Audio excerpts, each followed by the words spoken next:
In this first video we will introduce the main features of the control unit and the marking head. So this new MT4V3 control box has a wide color screen that you can see, and it's very easy to navigate with the menus both on the left and on the right. Then whenever you click on a new menu, there will be a different display out there. It's very easy and user-friendly. In terms of communication, the control box is fully suitable to communicate with both the computer with the RS-232 command and with a USB key for the import and export of the files. This part is used actually to control with TechnoSuite software. So we don't use the RS-232 anymore, we use this standard connector, which is a printer connector. The RS-232 is actually used when you want to control the machine from the computer with a PC program. So this is more into inline purpose. And if you go on the other side, this is where you control the machine with the PLC. So you got here the 3 input, 4 outputs.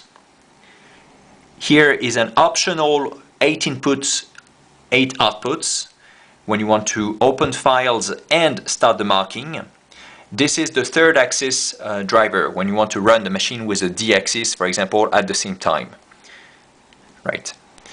Then if we go now on the features of the marking head, the main features are a very strong metal case that's very suitable for a harsh environment. For very hard environment, of course, we advise to use this protection cover that goes along with the machine. In terms of main features as well, the machine is a little bit different compared than the V2. If we go up a little bit,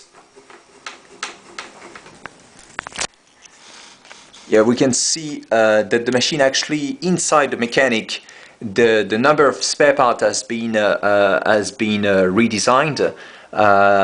So there's only one X belt that you can see here, which is pretty thick.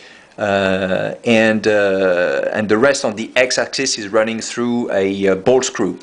So there's no X belt anymore. There are 2 small belts on the other side for the X-axis for the stepping motors, but these belts are pretty strong and never subject to any shock or anything like this. The cable is the same than the MT4V2. It remains the same. The only add-up is this part. Which means that you cannot use a V2 cable with a V3 machine. The two are different. Also, the connectors inside the machines is different. There is no connection card anymore inside the machine. And finally, the final point is that what we cannot see it here is that the MT4 basically is using a different solenoid cable. So the solenoid itself is the same, but the solenoid cable has been reinforced with a red protection, so it's very strong. So the machine can move all around the marking head area, the marking window area, and without any chance to get caught at any stage. So this is what we can tell on the V3 machine main features.